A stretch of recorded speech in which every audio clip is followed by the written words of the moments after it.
up? It's Chris Caitlin, and I would like to welcome you back to the Princess Diaries podcast. And today we are celebrating the return of the 5th annual Juneteenth Family Fest that's happening in North Charleston. It's going to be happening Saturday, June 20th, 2026 at Riverfront Park in North Charleston. And I must say, this event holds a very special place in my heart. I had the pleasure of being the host for the inaugural Juneteenth Family Fest, and I am so happy to see it continue under the leadership of Joselyn Johnson. Juneteenth in Charleston carries a deep historical significance. Nearly half of enslaved Africans brought to America came through Charleston. Yes, you heard that right. We all cousins. Making this celebration a powerful tribute to our ancestors, our resilience, and our future. This festival will feature live entertainment, Black art, cultural food, community resources, family activities, HBCU representatives, and a spectacular fireworks show to close out. And today we're going to discuss all the ins and outs and why you should be there. So I'm super excited to have you. Jocelyn, how are you? I'm great. I'm so excited to be here. Like you said, you were a part of the inaugural, the second. Yes. You've been a supporter of this festival, so I'm really excited to be here and in your space. Yeah, so when I got the email, because I'm part of the email subscribers list, Yes. and I was like, it's coming back. So let's get into that. Yeah. Juneteenth Family Fest didn't happen last year, but it's happening this year. So Yeah. why was the reason we had a hiatus year? Yeah, so I mean, in all things that we do, especially when we're doing things for the community, you want to make sure that you're building something that's sustainable, Right. that works, and that we can keep affordable to everybody. Right. When me and Octavia sat down and she brought this idea to do the Juneteenth Family Fest, both of us had the same mindset. We're doing this for the community. This is not something like, though we're both entrepreneurs, this isn't something that we were like, this is our opportunity to make money off of this holiday. Right. This was we don't have this in this area and we should do it. And we should do it in a way that's family friendly. Both of us have families. We went to high school together, actually. Yeah. So there's like some history Awesome. there. And we were like, what if we created something that was completely family friendly, that merged the education, the entertainment, the cultural celebration in somewhere where everyone could come and we build something. And so that is how we got there. We took the hiatus because, this to put on a festival like this in full transparency is expensive. Yes. It is expensive. One more time. It is expensive. And so, again, like looking back at what our mission was, we were faced with an option. Mm-hmm. Either ticket prices were going to be higher so that we can afford to do this, Right. or we were going to take a year off, strategize, think about how this can be sustainable, and then come back with something that can sustain without making the prices higher than what they are, right? Yeah. And so that's what that was. We had a great conversation afterwards. Octavia has many thriving businesses. She's family. She is amazing. like a super woman. Yes. Super shout out to her. Yes. Shout out to you, Octavia. And she came to me with the idea. She was like, listen, I have a lot of things going on, and you've been a part of this event since the beginning. Mm-hmm. I would love to have you be the executive director and transfer ownership. And so we're doing that. It's been a pleasure. She's still a part of it. Yeah. I'm going to look in both cameras and say she's not going anywhere. That's really for her. Right.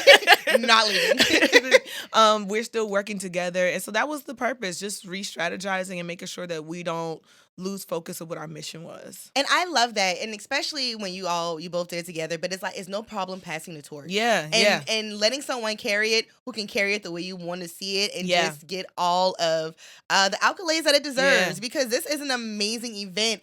And I remember when it started, it was like this new discovery of Juneteenth for everybody. And so to see what it has become and what it's grown to. And I'm glad you even spoke to the point of knowing how to pivot. A lot Yeah. of times when you are an entrepreneur, business owner, Yeah. and things are not looking that well with the financials, a lot of times people just try to push and push Yeah. and push.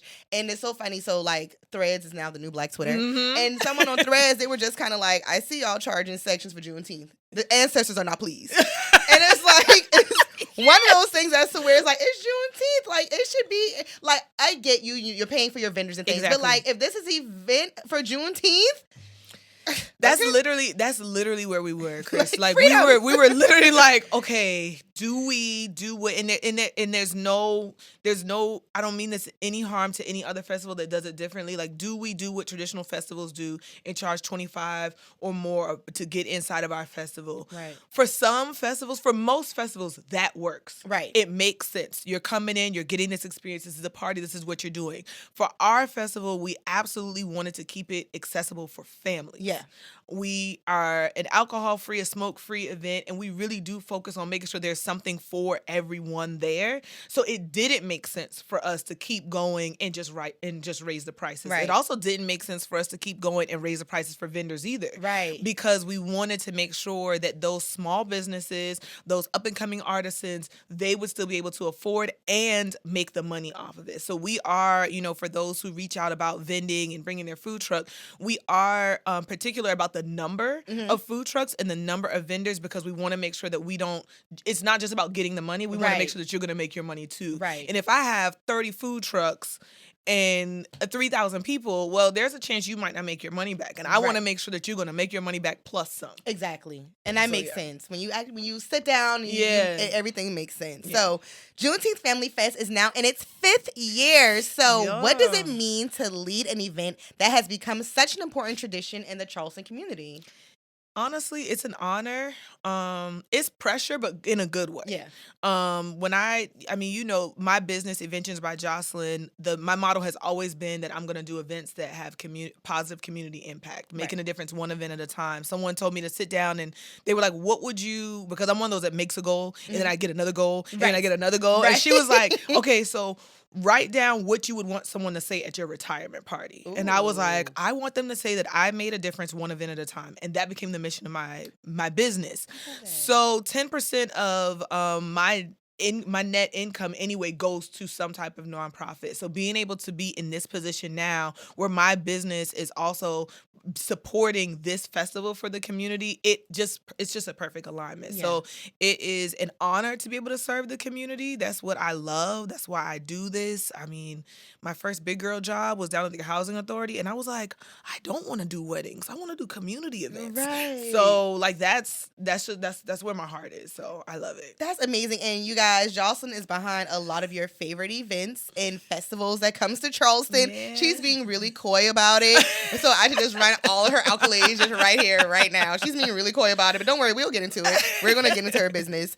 All right, so Charleston's history is deeply connected to the African experience. Yeah. Why is it important to celebrate Juneteenth in a city with significant historical legacy? Yeah, so you touched a bit on it in the intro. Like, over 50% of African Americans can trace their ancestry through Charleston, through the slave trade.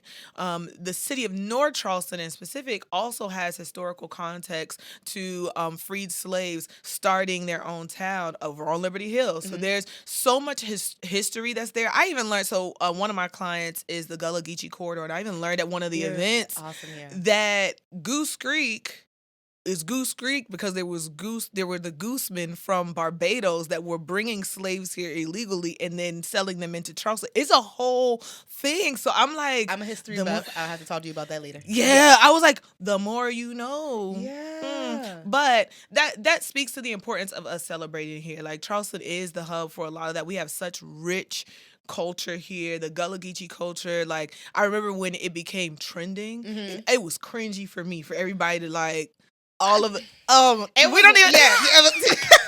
I DM'd a few brands because and for those who don't understand, it's cringy because growing up we were not allowed to be our authentic self in every space. You cannot. We literally were taught to code switch just to blend in. Yeah. Just to not have to explain that. And there's so much history there as to why we are particular about that culture. Right. I tell my grandmother, like, people say, like, you don't always sound like it until you get comfortable. I was like, yeah, I got to get comfortable. Also, I tell my grandmother, I said, you all taught us not to speak like that. However, it was a Gullah Geechee man that made us as sustainable as we are. Hello. Completely. Thank you. All the way.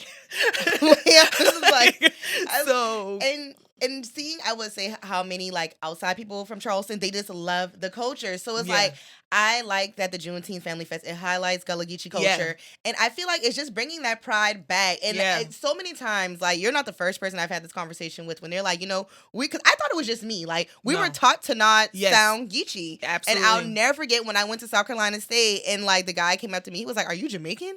And I was like, I was mortified.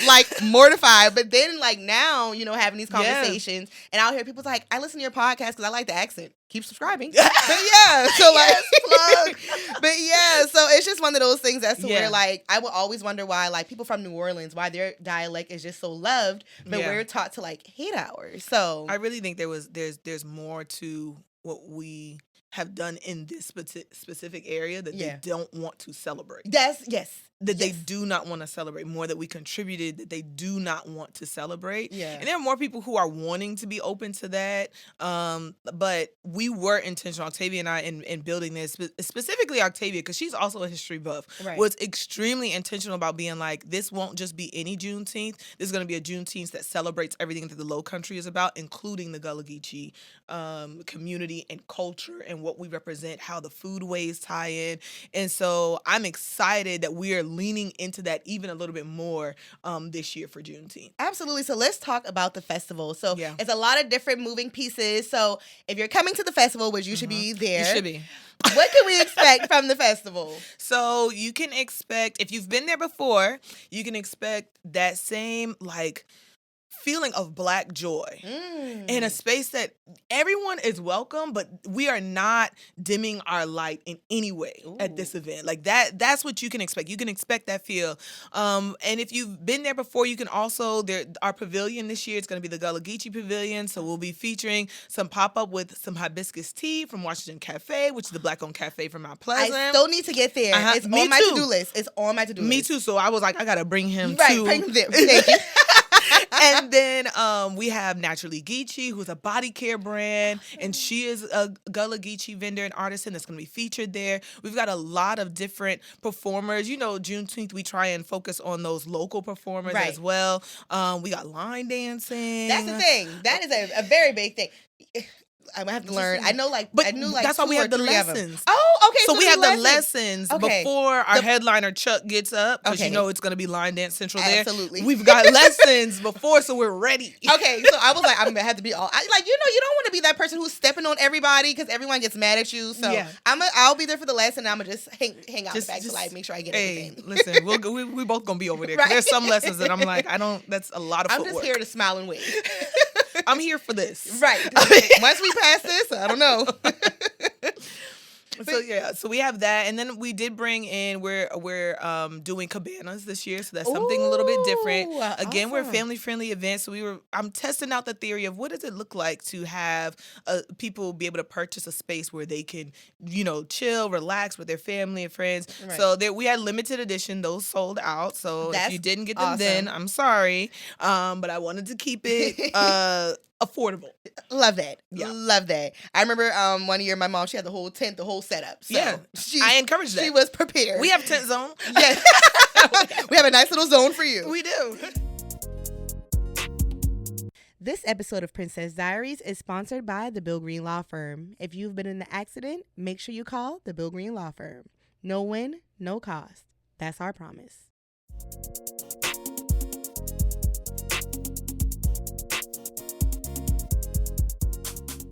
If someone has never attended the Juneteenth Family Fest before, what is your elevator pitch to sell them as to why they need to come? You need to be at the Juneteenth Family Fest because it is the festival that is for the family. Fun, unity. Like I said, if you want to engulf yourself into the Black culture and Black excellence, this is where you need to be. Everyone is welcome, but we are going to be our whole full selves out at the Juneteenth Family Fest. Hello, you see the shirt, Ghetto Into Approved and Fashionable. Thank you. I wore this specifically for this interview. I love it. All right, so quick Juneteenth rapid fire questions. Yeah. Ready? One word that describes Juneteenth. Joy. Ooh, all right. Favorite Juneteenth food? I don't know if this is a Juneteenth food, but I always Black think dish. about fried okra. Thank you. That is a good one. It is. All right. If you could have one historical figure attend the festival, who would it be? Selfishly, Nina Simone. I'm I'm there with you on that one. Yeah. All right. What is your favorite part of the festival? The live music, black art, cultural food, community vendors, or fireworks? Man, I know that's hard, right? That's hard. Probably the music. I love kind of watching the crowd just soak it in and just be there. I'm normally that one that you could catch me in the building looking out and just soaking it all in, like, yes. And is that one part when they hear that one song and then you just see the Yes, entire crowd moving? And I'm like, oh, look at my cousin. Yes. All right. And my last rapid fire. Complete this sentence. Juneteenth means blank to me. It means I can be myself. Unapologetically myself. All day. I mean, every day most of the time, but I code switch occasionally. Of course. I do. Gotta make it work on both sides. Yeah, you gotta make it work. But yeah, no, so I'm super excited. So the Juneteenth Family Fest is Saturday, June 20th at Riverfront Park. Kids are free. Kids 12 and under. Kids 6 and under are free. Got it. 7 to 17 are $5. That's not bad. And then adults are $10. Awesome. So once again, we just gave you your plans for Juneteenth Family Fest. Absolutely. Is there anything that I left out that you want to include? Come on. We want to see you all there. This is going to be a great time. You do not want to miss this, and we are looking forward to this and many, many more years. Awesome. And what's the Juneteenth social media pages so we can get connected? Yep. You're going to go to JFF. Charleston.com for the website. You're going to go to Juneteenth_CHS for Instagram and Juneteenth Family Fest for Facebook. Awesome. Well, thank you so much for dropping by. I'm really looking forward to it. It's so many events happening for Juneteenth weekend. We are going to be very black, unapologetic, very Geechee, especially in Charleston. Looking forward to this week. And I want you to be there. So make sure, if you enjoyed this episode, make sure you comment and leave us 5 stars. And make sure you're subscribed to the Princess Diaries podcast on all social media platforms and everywhere you stream your podcast. And make sure you're connecting with me, Chris Kalen, on Instagram, Facebook, _Chris Kalen on TikTok. And I'll see you back for another episode of the Princess Diaries. Thank you so much.